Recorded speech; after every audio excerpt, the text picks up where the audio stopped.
Hello, my name is Sabrina, and today the first thing that I have for the intersectionality and positionality presentation is going to be this binder for Spanish. A little backstory about me: I'm half Mexican, half white. My mom's white, my dad's Mexican, he's from Mexico.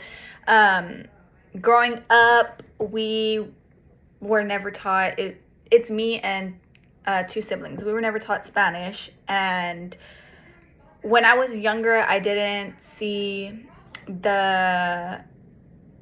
didn't see why I needed to know Spanish. Everyone that I knew spoke English besides my grandma on my dad's side, so it wasn't a big thing for me to want to know Spanish. But as I got older, I realized I did want to know Spanish, and I felt bad because I didn't know Spanish and my parents didn't teach me Spanish growing up.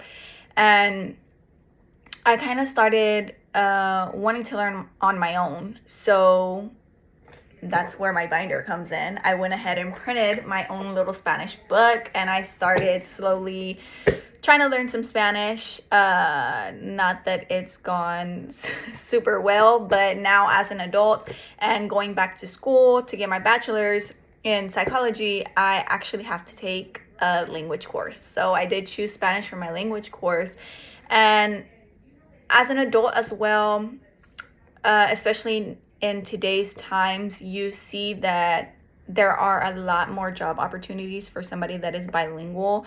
And growing up, and even now, a lot of people look at me and assume I'm Hispanic and I know Spanish, and sometimes people will come up to me and just try to talk Spanish to me, and it's a little embarrassing when I have to step back and be like, oh, I'm sorry, I actually don't know Spanish.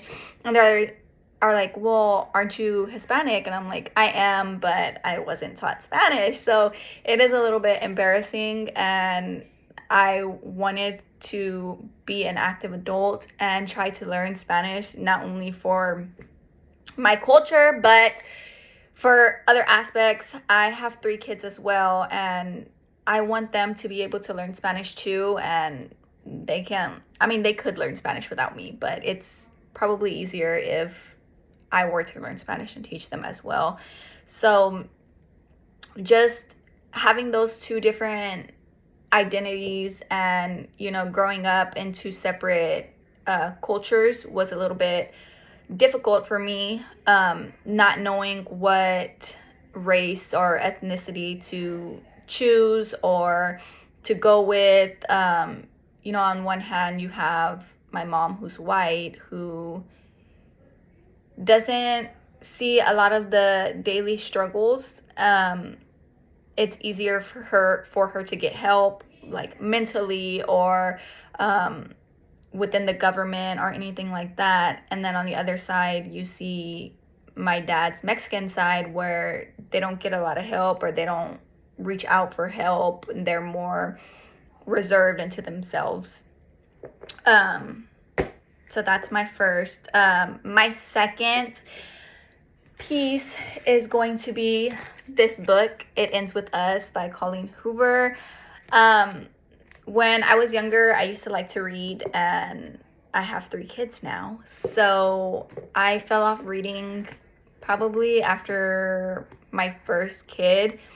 I forgot how much I enjoyed reading. And one day I said, well, I want to try to read again. And this was the first book that I actually went out and got and decided that I was going to read. And going into this book, I didn't know a lot about it. It was just something that seemed like I would like to read. After reading it, I resonated with it a lot. This book talks a little bit about domestic violence and how you can get trapped into a relationship that deals with domestic violence. And when I was younger and my mom and my dad were together, I was in that situation, and my dad used to hit my mom.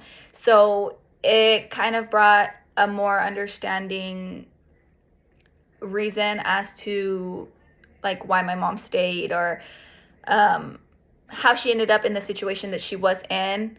And this book helped me a lot with understanding, but also as a mother myself, it's hard to find the time to take something for yourself and be able to enjoy something for yourself. So not just this book, but all books in general, I hold a really deep part of my heart because it allows me the time to get out of my own head and not just be a mom, but be my own person, because it's hard when you are a mom to have those times to yourself or to be your own person. And sometimes you kind of get lost in being a mother and you don't know what else there is. So I really cherish my books, and they do bring me a lot of comfort, and they just give me an escape where otherwise I wouldn't have one.